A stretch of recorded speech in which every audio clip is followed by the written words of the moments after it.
Buckeye Lounge, we run this game. Shrockstar Shaun, remember the name. TG's lurking, Wolverine's fear. Scarlet and gray, make it loud and clear.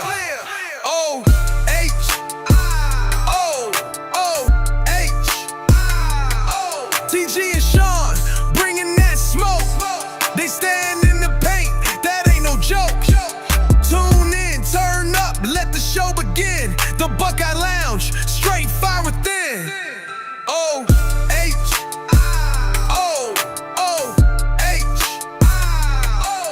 Buckeye Lounge, we run this game. Shrockstar Shaun, remember the name. TG's lurking, Wolverine's fear. Scarlet and gray, make it loud and clear.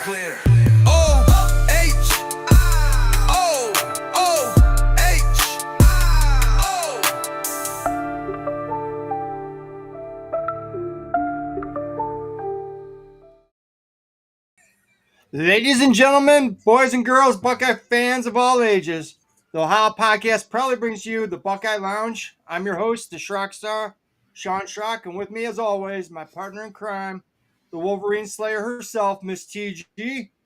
And with us, we got a very special guest this week, guys. It's Hate Week, it's Michigan Week, so we want to do something really special. We have a Ohio State legend, a two-time All-American, a national champion from the 68 team, Mr. Jim Otis. Jim, thank you for coming in. Well, Shaun and RT, I really appreciate you inviting me here. And of course, I liked your introduction there with my my coach, Woody Hayes. Jim, Thanks.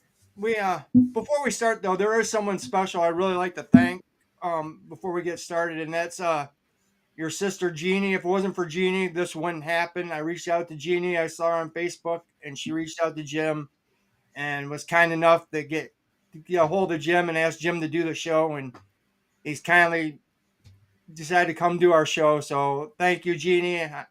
I know you're probably traveling right now, but you said you were going to watch the show if you could. So if you're out there watching, thank you. I appreciate you. And Jim, some of these younger fans might not know the history of Ohio State. We'd like to give you guys a chance to tell everybody what years you played and how you became a Buckeye. Well, you know, I was like a lot of your young people that watch this program. I wanted to be a Buckeye from the time I was born. And that's just the way it was in our household. We didn't have anybody. My dad and mom went to different colleges and all that sort of thing. So it wasn't that. It was just the fact that I loved football so much all my life. And then to see Ohio State, I can remember, you know, like today you turn on the TV and you watch every game. But in the days when I was growing up, we turned on the radio, and of course with Marv Holman. I know some of your elderly fans will remember Marv. Marv was a great sportscaster and everything like that. But then of course it came to the time when I was playing football in Salina for the Bulldogs, and and a lot of the kids I played with were great Ohio State fans, and we had a great team, and that was the thing that kind of boosted me to go to Ohio State.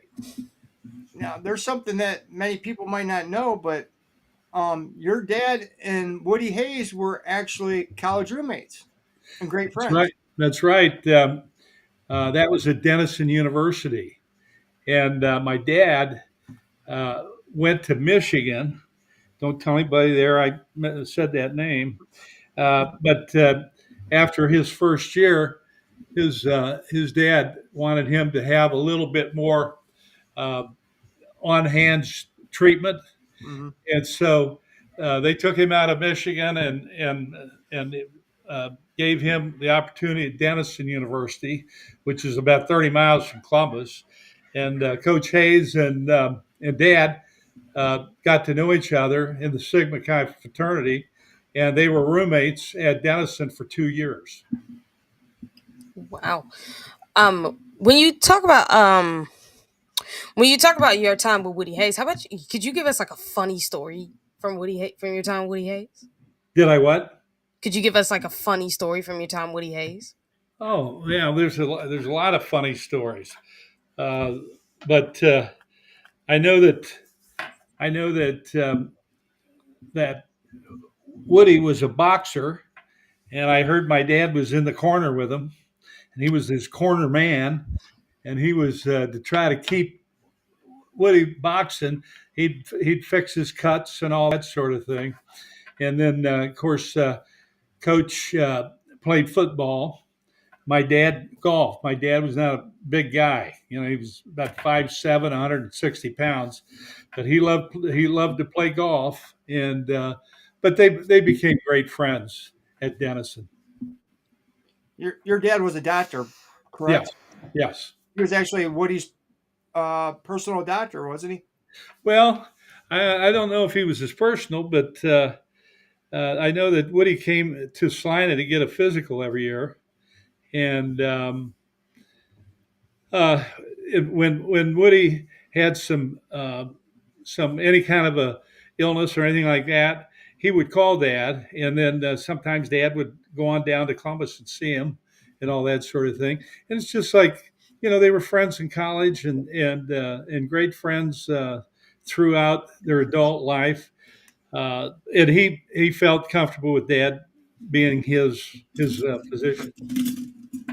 Now, question I got to ask you, since your dad and him were such good friends, do you feel like Woody had to coach you harder than everybody else because he didn't want everybody to say there was favoritism there? Because I don't think any of them will think I was a favorite of Woody's. But Woody was pretty tough. He was tough on everyone, but maybe a little bit tougher on me because he didn't want to give anybody any room to say, well, uh, Coach Hayes has given Jim an easier way to go.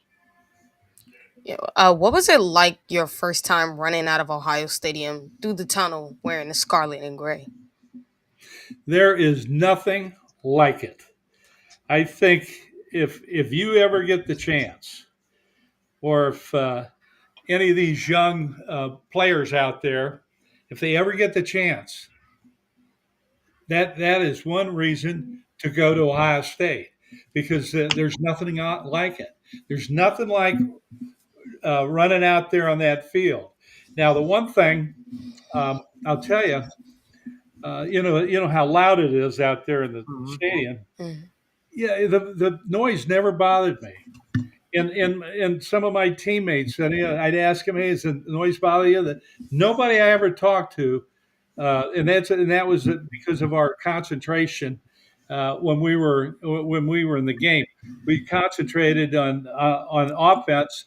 We on the snap count on defense. Of course, they didn't have snap counts on defense. Mhm. They had movement, and when the offensive team across from them moved, they blasted right out.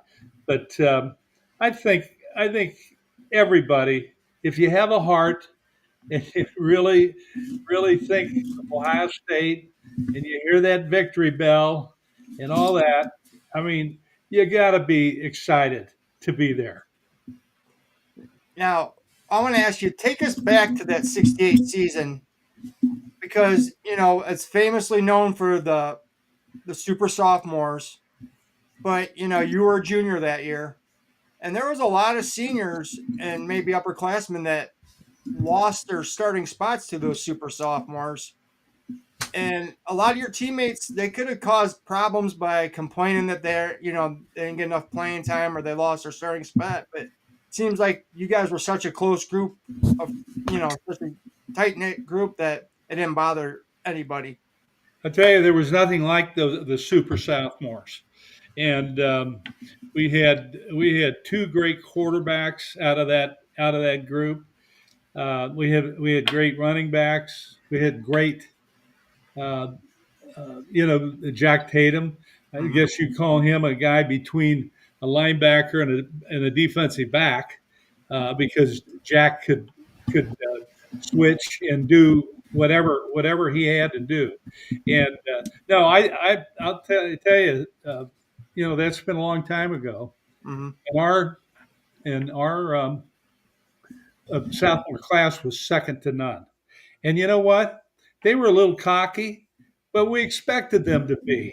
We expected them to be a little bit like that because of how good they were. And but they were always respectful. These guys, I tell you, what a group of people. My class, same way. Um, we didn't have as many people in my class as they had in the super sophomore class, but we had some great football players in our class, and then of course the senior class. They were the real leaders on that team, and they put everybody in the right spot. They didn't have as many starters as the sophomores, but I don't think any team in the country had the recruiting class that Ohio State had with the sophomores. Now that year, a lot of people, everybody talks about the game, the game, the game, but the big game that year, I mean, Michigan's the big game, but was Purdue because Purdue had Mike Phipps, who was an All American, and they really put it on you guys the year before, and kind of ran a score up on you guys, and everybody was expecting their running back. I forget what his name was, but he was supposed to win the Heisman Trophy, and Phipps was an All American, and they really put it to you guys the year before, and you guys ended up beating them. Oh yeah, we beat them. They were number one in the country, and I believe we were number four. Uh, and then we came in, played them, and just played them to our hearts. I mean, we just kept coming at them and coming at them, and that's how you win football games. You take a play off and take a breath. You don't. You just keep going at them, and our I tell you, Rex Kern got hurt in that game, and a lot of people expected Ron Masajowski, who I believe that was the fourth game of the year, would go in. And Woody, for some reason, put Billy Long in, and I think the reason was of his experience, his coolness, his and his great abilities. They put him in at quarterback, and and the way that we put the score on the board there was Billy Long went back for a pass, didn't see anybody open, ran it up the middle for a 13-yard touchdown, Mm-hmm. and we beat Purdue 13-0 that day, and there was not any real. Um, I think you got to be able to run the ball if you want to win games. I don't care. I don't care if who, what game or what team you're on. If you can't run the ball, you're not going to win. And we ran the ball a lot that in that game. I know I had 29 carries, and then we had some other people that were playing running back also had a good number of carries. So we didn't throw the ball a lot that day, but we demonstrated that we could run and pass. Now, you do hold a record that many people might not know about at Ohio State, but you are the only running back to never have a negative carry rushing the ball. Well, I know one thing. You're not supposed to do that. You're not supposed to lose yards, and that was I don't know that I think that was something that they brought up after I was gone, but I don't think I did have any negative carries, any negative yards. That's amazing. I didn't even know that. I'm not even gonna lie about that. I did not know. It was a little bit of the style that I had the way I ran the ball. Um, I know that when we ran short yardage plays, um, and we ran behind the tackles, and of course our coaching staff just pounded it into our heads you know, the type of mental thoughts we had to have uh, to to uh, to do that, to make those first downs all the time. And we did, because when we went up there, we didn't think about, well, maybe if I slide out to the side here, maybe I'll get a big run there for 20 yards or something. Um, so we were taught, how to run in the short yardage situation, and I think some of that stuff rubbed off on some of the other ways that we used to run the ball. And I don't really recall any of our backs ever losing any yards. I'm sure it can happen, but Mhm. if you're running to the outside and you get too deep away from the line of scrimmage, there's a good chance they can run you out of bounds before you have a chance to make any yardage.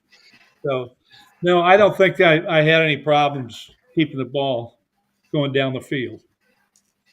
Now, when you guys played Michigan that year, it was a close game at halftime. Then you guys just rolled it on them. And there's one highlight that I've always seen as a kid, and I want to bring this up because you score that last touchdown and you pick that ball up and you throw it into the crowd. Was that something just you were just so excited that you just threw it up in the crowd, and did Woody chew your butt for it afterwards? No, I don't even think Woody saw it. Oh wow. Let me let me tell you something.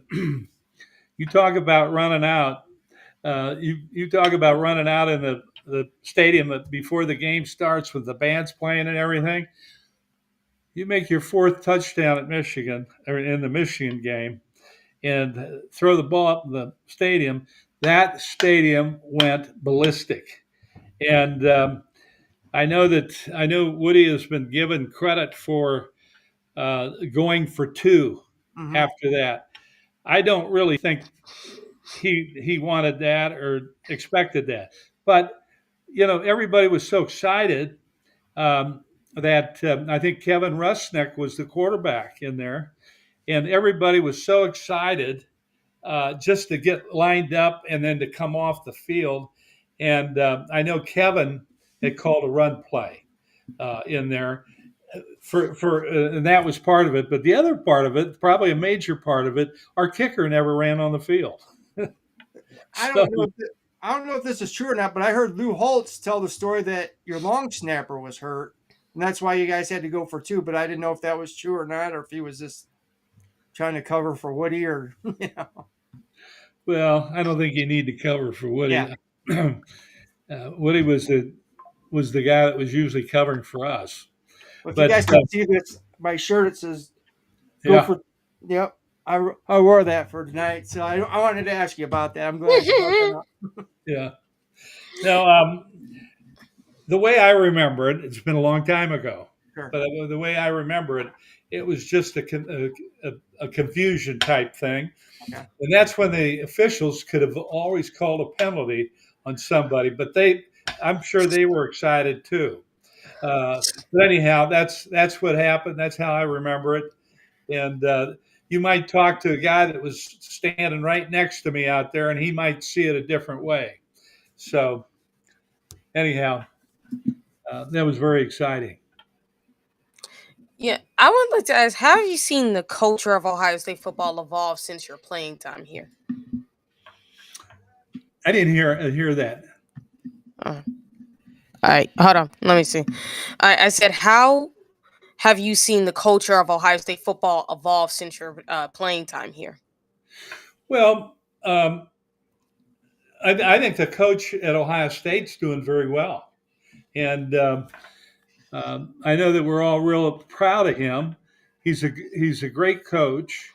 Um, I know I wanted to pick up the phone a couple times and and ask him about these guys running these short yardage plays and weren't making them, and I thought that I could part with the family secret on how you can do it. And so, who knows? Maybe that day will come where I get to show the kids the thing. But one thing about running a short yardage play, you have to. I think I was talking about this earlier. You have to go and make that short yard. You have to have uh, the right uh, thinking, and before you actually do the play, you have to know how you do that. Now when you get into short yardage, everybody comes in, everybody's tighter, the offensive line's tighter, the defensive line's tighter, it gets real tight in there. Mhm. Okay, so you have to change the backfield has to be different than the line or anybody else. They have to keep their you know they have to keep their uh, no their Splits. well, yeah, yeah, and they can't be lining up with the inside leg of the offensive tackle. They got to be just on the back side of that tackle. Yeah, because he's in tighter. So Sure. you still have to have timing and all that sort of thing. So that's what you have to do on that. And of course, um, the reason that most of these kids in college aren't making these first downs is they're too deep. They're too deep. You can't, and then watch the games here this Saturday. You watch these kids uh, line up too deep. Okay, and that's because I don't blame them. I blame the coach. Uh, if they line up too deep, and by the time they get in that critical zone around the line of scrimmage, a yard over here and a yard there, probably less than that, maybe 18 inches on either side of the line of scrimmage. Uh, you cannot have them penetrate. If they penetrate, they're going to get you. And so you have to be get right behind your guard or wherever. You have to get right behind him and make that short yardage run. Yep. Do you think that the art of short yardage running has been lost on this generation of people just because of the way the offense has evolved into more of a pass happy league than run Well, like it once was? no, I don't think it's been lost or anything like that. I think these a lot of these running backs don't know how to run it. And then they look at the play and they say, well, that guy gained uh, gained yardage against our offensive line. I never blame the offensive line for any back that doesn't make it. Because I'll tell you something, that offensive lineman, what you want him to do is get out of the way and to run hard, but to blast out of there. You can't have a lineman in there making more mess than the defense and all that sort of thing. So you just got to explode out of that, and then and of course you got to be quick and get into that critical zone as quickly as possible. Yeah. I'd actually worry about the culture. Now, obviously, we know Ohio State. The players always talk about it is the brotherhood. They talk about it so often, and even former players talk about it. How would you describe the bond among your teammates from your era? Well, I think we had. I don't know how you could have better teammates than what we had. I mean, it's just. I mean, there was no division because of seniors, juniors, and sophomores. I mean, the whole team was just great, and it remained that for many years. We've lost a few of our great friends and teammates here in the last few years, but um, no, we had a team that was like no team, and that helps in making those first downs. I can tell you that much. Well, what are your thoughts on this year's Ohio State team? What stands out about their identity and their style of play? Right now, Yeah. right now, well, right now they have the best wideouts wide receivers of any team in the country. We have young backs, and they're getting better. They're getting better. And this last week, Peoples came in, and he really looked good out there. But the I think the running backs are getting better. They started out a little slow, but that's what you're supposed to do. You're supposed to get better as the year goes on. Uh, the defense is a lot of fun to watch. They're the best defense in the country, and they're just uh, they keep getting better. I don't know how they can get much better, but they do a great job on their pass defense, and obviously they do a great job on the defensive line and the linebackers. So that's what I have to say about this team. And this team, the key to them winning the national championship last year and the key to winning it this year has to be when the team keeps getting better every week. Not so that you can see it, but so that you know that they're getting better because they're playing teams that are getting better. And so that's what they have to do. And if as long as they keep getting better each day, it can't be. That's why I knew that when they said the two wideouts were day to day. I know when they get day to day, it's going to be hard to keep those guys out of it. And of course, Jeremiah is probably the best wide receiver of any collegiate or pro. He's awfully good.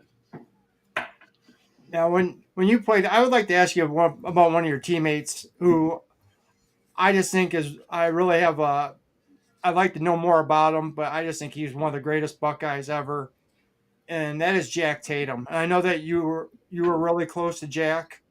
If you could tell a story or just tell us about Jack a little bit. I can tell you a real story. Um, Jack was a great guy. He was quiet, shy, that type. But as he got older and everything like that, he blossomed just like all of us did. Mm-hmm. But one play, we were playing out in Phoenix, Arizona. I was with the uh, I don't even know if I was with the Cardinals. I might have been with the Chiefs, but I'm pretty sure I was with the Cardinals. And Jack was with the Oakland Raiders, and we were playing an exhibition game out there. And generally, the starters don't play very long in the beginning of the games, so you want to get as much work as you can in the first quarter or whatever. Anyhow, I was running the ball, and I was running outside, and here comes Jack. He had a beat on me. I'm telling you, he was gonna make me remember that. He Mm-hmm. comes in and he just runs right in front of me, and I did. He didn't hit me or anything like that. And I was out of bounds, and so was Jack. And so I said, "I thought you were going to get me." He said, "Never." He says, "Never." Aw. And Jack, as you know, was just one of the greatest tacklers. Mm-hmm. And he was great. And I'll tell you one thing: if he got you on the sideline, it was lights out. I mean, he was everything. He was always very clean and everything on the things that he did. Um, but but he did miss me on purpose. And I said to him when we were running back, I said, "I thought you were going to get me." He says, "Never." And so and so that kind of took us back to our college days. And I remember at Jack's funeral out in Oakland. Um, I came in we had about I think we had about 7 or 8 uh, guys from the team, and then I think there were a couple guys that were living out there. Uh, and I know that his brother ran back when I came in, and he said, "Well, we were hoping you'd be here, and we just was hoping you Ohio State guys would be here." And I said, "Well, we'll always be there. Believe me, we'll always be there." And anyhow, no, uh, Jack Tatum. That was a great question. That Jack Tatum was uh, a great uh, teammate, and I know that there's 30, 40 guys that would say the same thing I just said. Uh, he was a special person.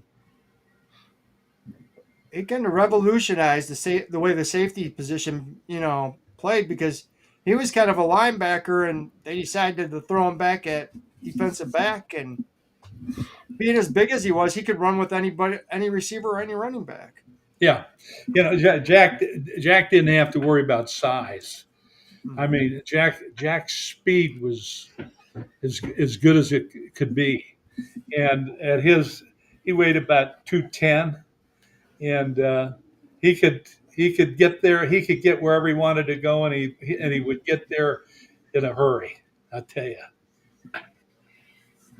Yeah. Our colleague Eric actually wanted to ask this. You've been honored with several awards, Hall of Fames, and amazing stats during your career. What do you consider the greatest honor in your college football career? And then we got some more questions to follow up. Well, I don't. I never really looked at those things as honors. Um, if you play long enough, you're going to get them. And I never really looked at them like they were honors for me, because that running game is. I think, as far as I'm concerned, that running game is the greatest team part. Now, Mace and Rex Kern might not agree with me. He might say the timing of the pass play is the most important thing and all that sort of thing. But I'll just tell you, this run game, when you get everything just going good, there's you're hard to stop. I can tell you that if you can get in the right, the right be be running at the right angle. Um, what I started doing when I got into the pros, I started doing a lot of that cutback stuff, and they still do it now, but they don't do it as much as they did there for a while. Uh, but where you can run a little wider and a more of a rounded uh, place to the defensive line, and then the linebackers. You get those linebackers moving. I tell you, you can make some good yards. Yeah. Especially if they take the wrong angle at you, and then you're off to the race. Yeah, they can get caught Brandon. up in all that. They can get caught up in the defensive line and everything. Other linebackers or safeties that would come up, close to the line of scrimmage or something like that. If they get caught up into that, and you're making a big cutback, they can't get you. Yeah. Tyler wanted to ask you, Jim, how you feeling about the game this weekend? I mean, we talked about it a little bit off camera, but how would you tell us what you're thinking about it? Well, I expect to see the whole team there, okay, and there doesn't have to be a real pep talk. Um, I know that Woody always used to have something for us, but those locker rooms are right across the hallway from each other, and so they always took the teams out separately, and I think that's a good thing. But I can tell you a story. Um, and when we were up there, my senior year, Ron Masajowski's junior year. So I don't know what guy. They kept changing the TV time, and so I don't know how we got screwed up, but we got screwed up, and the team left us back at the hotel. And so we looked at each other and said, how are we going to get through all this traffic to get to the stadium? Well, anyhow, we got the van that it was the hotel van, and they put Mace and I in the back of that van and tried to go down the opposite side. You know, on the way, we weren't that far from the stadium, but I think we were probably a couple miles, maybe 2.5 miles, and it was all real slow and everything. Well, the police stopped us right away, Mhm. and Mm. yeah, and we told them we were two Ohio State players. Well, they really didn't believe us, but they didn't want to take the chance, that we might miss the kickoff or something. And so they put us in the police cars, took us down there, and Mason and I were able to walk right in the locker room because they knew us. But the policemen were standing outside. I think they wanted to get some kind of somebody from the Ohio team would would uh, would notify the police and say that's who they are. But we couldn't always trust those guys. They Yeah. might just say no just to Listen. scare us a little bit. But anyhow, that's Of what. course. And you'll have to ask Mace that when you get him on this show. Hey, Absolutely. any of your former teammates that want to come on, they're more than welcome to. Any former Buckeye is allowed on our show. We'd love to have them come on. And Yeah. so I'm sure they'll be happy to do that. Yeah, well, Vader pretty much has a two-part. Our producer, shout out to him. He has a two-part question, which is: do you miss your first time? And more so, do you miss the power running game in college football as well? Do I miss it? Yeah. No. Ah! I tell you, no. I think I had my knee operated on a couple years ago, and that kind of slows you up a little bit. But I don't know. If I had a chance to sneak in the locker room, put on a uniform, and then sneak out on the field and run a play, I might take it. Mhm.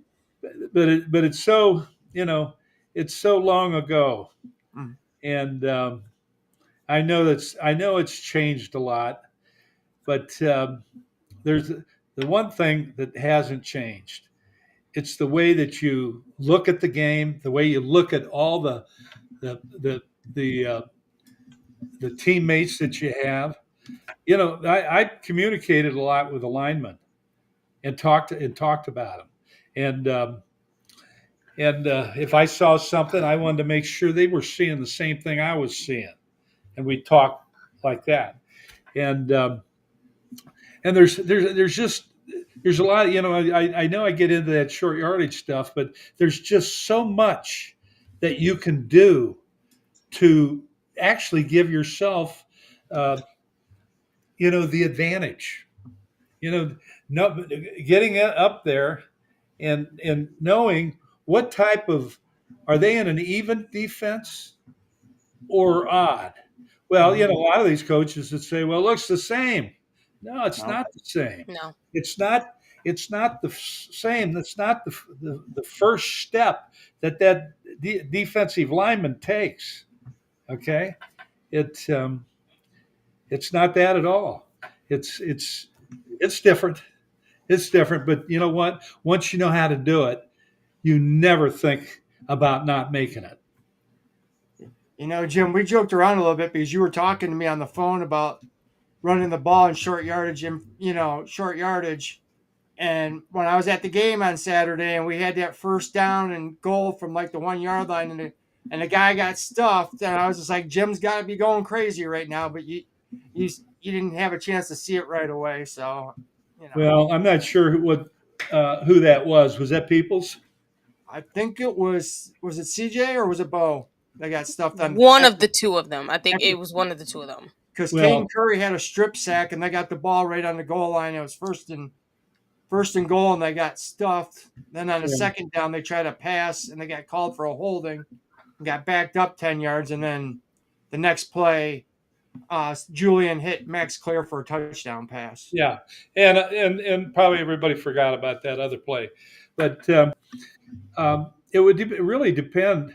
There's, I've already told you about a half a dozen things you got to do. Mhm. Okay, but Yep. but one of the most important things is you don't need to be deep. If your feet are 6 yards off the ball, the chances of you making that first down on an inside play, and you don't want to go outside, you want to try to do it on the inside, is nil. Okay, so you gotta cheat up a little bit. Okay, and I'd say don't ever get deeper than 4 yards off the ball. Absolutely. Tyler basically said it was Donaldson, and how he got stuff was because he read the blocking wrong. Which You got he the wasn't what? lying about that. He read the blocking wrong. Oh, he did. Okay, well Yeah. that's something you can't do. You can't do, and he's a young player, and he has to rely a lot on his innate abilities. Okay, now he wouldn't be playing at Ohio State if he wasn't pretty good, and He's been have that reliable. natural part of it too. But it can happen where that you're up there and you make a mistake like that. I don't think he'll make many mistakes like that. They'll Mm-mm. work with him in practice on that. But again, as you go up to the line of scrimmage, you have to see where those defensive line where they are, where they're gonna line up, and it just gives you a slight advantage to know that. And maybe I'll come into spring practice and get with some of those guys. That'd be awesome to see. Yeah, Yeah. And the thing is with Donaldson, he typically doesn't do that. He's actually been very reliable in the short yardage. It's like this is the one time you actually see him like, Donaldson, what were you doing? That's the one time. That's why I give him the pass. It's like he's been pretty reliable all year. This is the one time you don't do it. It happens. As long as it yeah. ain't gonna How be a old is consistent he? pattern. He's a What senior. he's what? He's a He's a senior. senior. Okay. He He he's a, transferred from West Virginia. And he Yeah. was actually really good at West Virginia, really good. He was actually a tight end at one point and made the transition to running back. And he was actually pretty good. It's just that like at Ohio State is obviously gonna be a different level compared to what you were doing at West Virginia. But he's actually adjusted pretty well. He's been a great short yardage back. And when they've had him come in for runs, he's actually been pretty good at that too. I mean, yeah, That's good.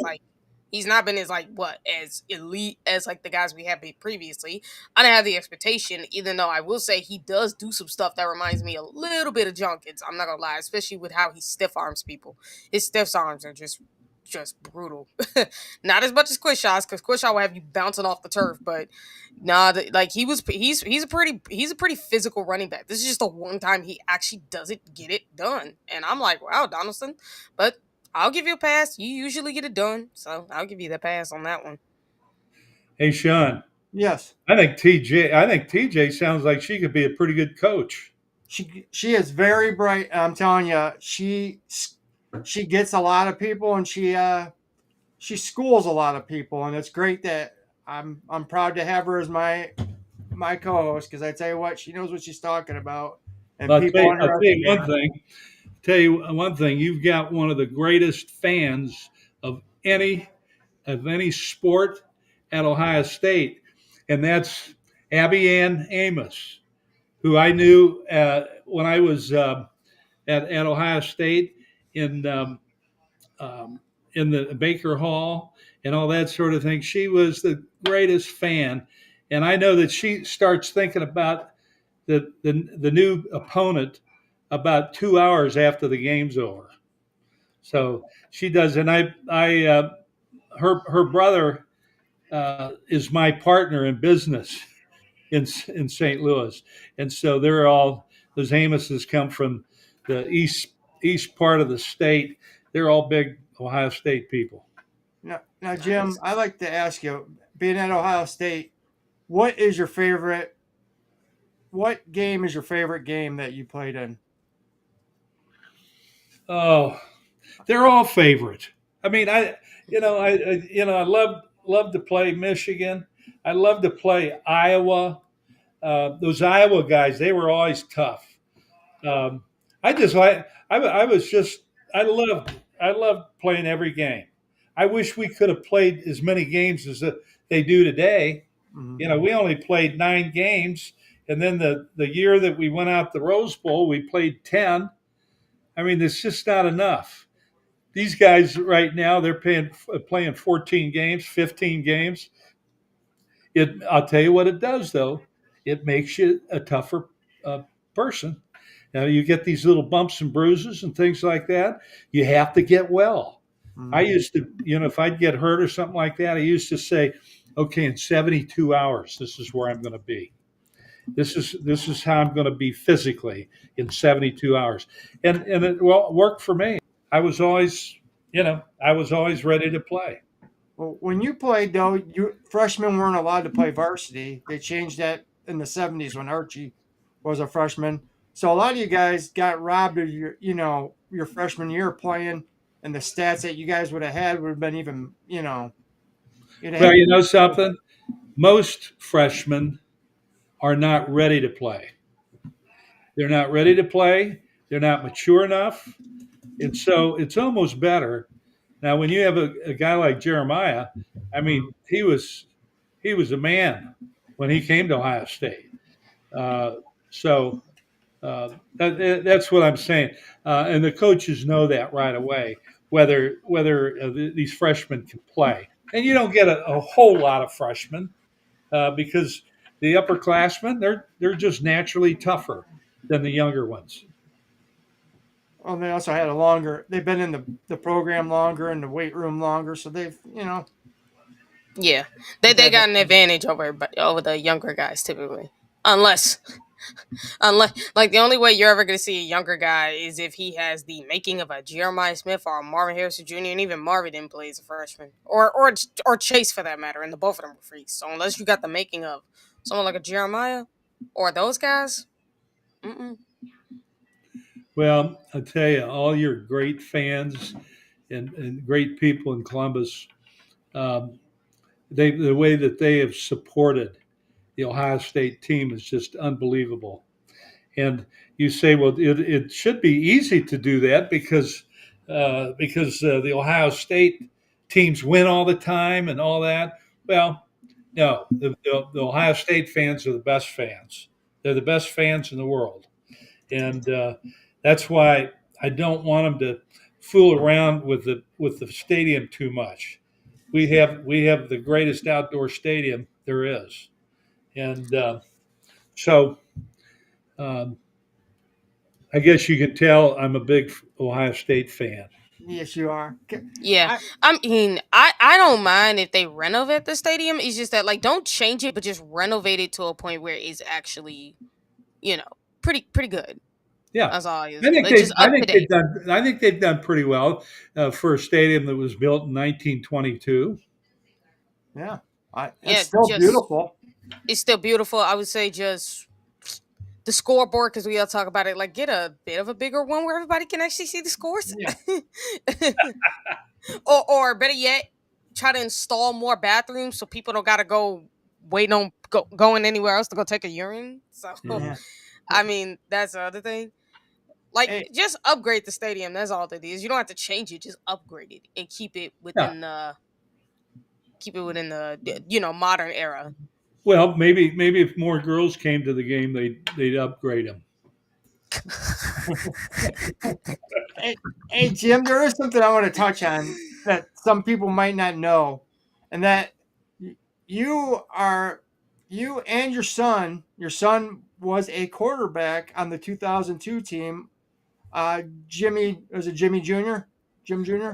Yeah. Both of you won national championships, and I don't know how many there is in college history where a father and a son both won a national championship. You Well, know, that's what they told us when we came in. We want you to win a national championship. So we just did what they told us to do. Easy there. Oh yeah.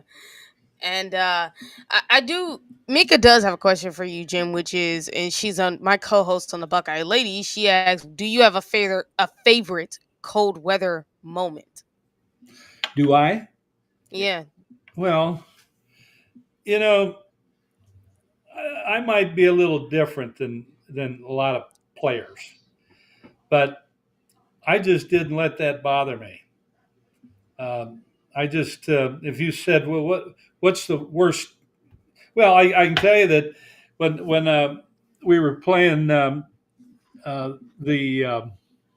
Buffalo Bills on Thanksgiving, we had a foot of snow one time in St. Louis, and it was cold and all that. I've played on ice where we played the Redskins on ice, and now I didn't like that. That's the only thing I didn't like was the footing. And but as far as we had grass when I was at Ohio State, and we had the best field in the nation. We had great grounds people, and it was they had the cover on that field until right before we went out, and and then of course Woody got in trouble with the band because he wouldn't let them uh, you know do their show at halftime on the grass. Uh, but I tell you, but that's the great thing about Woody. Woody was always going to be part of everything. Mhm. He's going to be part of that band. He's going to be part with all the discipline that we got as a team, and he was a great teacher. And I think a lot of the people there in Columbus know that. I also hear that a lot of people don't realize how big of a heart he really had for people. Oh, he did. I mean, he went over to the hospital all the time, and he you might be walking out. He might say, "You want to go down over to the hospital with me?" I mean, he was always taking a couple of the players with him, and so no, he was. I know that he had some troubles once in a while, but what Mhm. we all do. All the he's very very much of a positive person, and he did things the right way. Now, Jim, we've appreciated you giving us all your time. Can we can we get a score prediction from you for this Saturday's game? Well, I think it'll be fairly close. I think it'll be 30-10. 30-10. Ooh. Why, you don't think that's close? No, I Oh no, that's That's close. close. That's close for that game. yeah. even though, again, I don't. Even though I don't think they should get 10 because that's a little insulting with this defense and that terrible offense. I was Okay. thinking 20-6. Hey, Shaun, Yes. Jeannie just walked in here. She had a late late plane flight. She said to say hello to you. If she wants to come in quick and say hi, she's welcome to. You want to Yeah. say hi? Yeah, here she comes. Come on over here, Jeannie, and say hi to TJ, and Shaun. Hi, Hi, Sh- Jeannie. Hey, Hi. thank you so much for getting this interview for us. You've been Oh, nothing but great. Yes. Thank you. And, oh and yeah. I tell you what, you have so many great stories about Ohio State that you were telling me, and you knew so many of those classic players. TG and her co-star Mika has a show called the Buckeye Ladies, and we'd love to have you come on sometime and tell some of your stories. Okay, Yeah. I'll do that. Sounds Thank like you a very plan. much. It's nice to finally meet Thank you. you. Nice to meet you folks. This Take has care. been great. Thank you. Take care. Thank you, Jim. Again, thanks again. We appreciate your time. It's Thanks been to an honor all to the talk. fans. Thank you for all the people that were so kind to me all the years. Thank you. And Jim, you have an open invitation. Anytime you ever want to come back, you're welcome to come on here anytime, sir. Thank Okay. you. Thank you. Bye bye. Bye. And Bye. guys, everybody that watched tonight, thank you for tuning in. Buck Vader, our third member of our team, we appreciate you, all that you do, producing for us. Chris and Eric, thanks again for giving us the platform to do this show and giving us the opportunity to interview former legends and just heroes of the game for us. Give us a chance to get an education and educate the younger fans on keep the history of Ohio State going. Yep. And guys, before we sign off here, let's start off with a little bit of our sponsors from mybookie.com. If you guys can survive Thanksgiving with your family, you deserve an easy W. That's where MyBookie got you covered. Locked in of the season. It's back, baby. This is the bet every better's been talking about because it don't miss. A single touchdown is all it takes. Bears, Eagles, Black Friday, one trip to the end zone, and double your money. It's the simplest bet you'll ever make and the easiest cast of the season. That's why we love MyBookie. You get sportsbook, you get casino, and you get everything in one spot. No hoops, no apps, no nothing. You just hit the site and get on the action. So use the promo code Ohio when you sign up and grab a big welcome bonus to get started. Load up, lock in, and enjoy the feast at MyBookie, you guys. And shout out to everybody who's been in this chat room, from Jim to JK Runner to Tyler, Lacey, some of our some of our main wrenches, basically. College Huddle, Eric Vader, and welcome back to Miss Shirley. Shaun, I think you remember Shirley, don't Yep. you? Yep, Thank you welcome for back coming. to you. And thank you all, co-host Mika, Mimi, everybody. Thank you for tuning in. We hope you guys enjoyed the show. And to tune in tomorrow night on Wednesday night for the Buckeye Ladies, where me and Mika will be breaking down everything. So how you want to end this show off, Shaun? Always start it. OH. IO. Go Bucks. Go Bucks. And Scum still sucks. See you guys later. Later. Thanks.